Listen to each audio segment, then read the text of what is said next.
কবিতা গোধূলি সন্ধির নৃত্য, কবি জীবনানন্দ দাশ। কবিতা পাঠে আমি মৌমিতা পাল। দরদালানির ভিড় পৃথিবীর শেষে, যেইখানে পড়ে আছে শব্দহীন ভাঙা, সেইখানে উঁচু উঁচু হরিতকি গাছের পিছনে হেমন্তের বিকেলে সূর্য গোল রাঙা, চুপি চুপি ডুবে দেয় জ্যোৎস্নায়। পিপুলের গাছে বসে পেঁচা শুধু একা, চেয়ে দেখে সোনার বলের মতো সূর্য আর রূপার দ্বীপের মতো চাঁদের বিখ্যাত মুখ দেখা।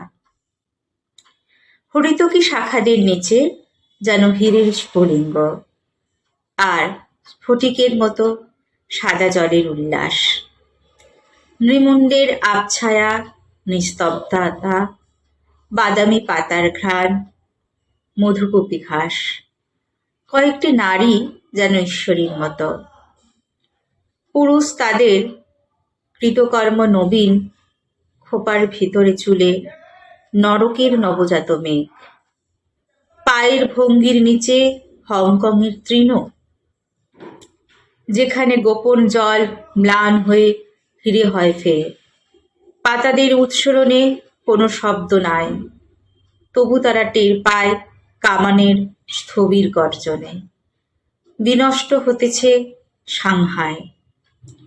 সেইখানে যূথচারী কয়েকটি নারী, ঘনিষ্ঠ চাঁদের নিচে চোখ আর চুলের সংকেতে মেধাবিনী।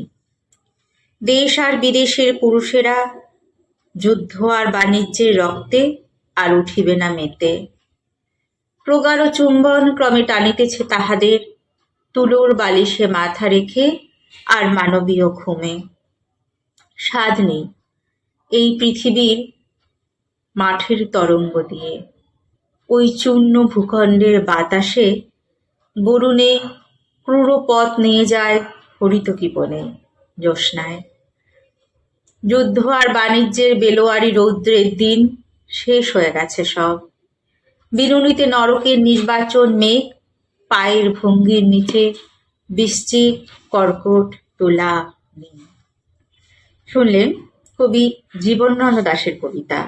কবি জীবনানন্দ দাশের সাতটি তারার তিমি কাব্যগ্রন্থ থেকে গোধূলি সন্ধির নৃত্য, এই কবিতাটি পাঠ করলাম আমি মৌমিতা পাল। আরেকটি কবিতা পাঠ করছি কবি জীবনানন্দ দাশের আরেকটি কবিতা নিরঙ্কুশ। মালয় সমুদ্র পাড়ে সে এক বন্দর আছে শ্বেতাঙ্গিনীদের, যদিও সমুদ্র আমি পৃথিবীতে দেখে গেছি ঠের। নীলাভ জলের রোদে কুয়ালালামপুর, জাভা, সুমাত্রা ও ইন্দোচীন, বালি অনেক ঘুরেছি আমি। তারপর এখানে বাদামি মালয়ালি। সমুদ্রের নীল মরুভূমি দেখে কাঁদে সারাদিন। সাদা সাদা ছোট ঘর নারকেল ক্ষেতের ভিতরে, দিনের বেলায় আরো গাঢ় সাদা জোনাকির মতো ঝরঝরে। শ্বেতাঙ্গ দম্পতি সব সেইখানে সামুদ্রিক কাঁকড়ার মতো সময় পোহায় যায়। মলয়ালি ভয় পায় ভ্রান্তিবশত। সমুদ্রের নীল মরুভূমি দেখে কাঁদে সারাদিন। বাণিজ্য বায়ুর গল্পে একদিন শতাব্দীর শেষে অভ্যুত্থান শুরু হলো এইখানে নীল সমুদ্রের কটিদেশে। বাণিজ্য বায়ুর হর্ষে কোনো একদিন চারিদিকে পাম গাছ, ঘোলা মদ, বেশ্যালয়, সেঁকো, কেরোসিন।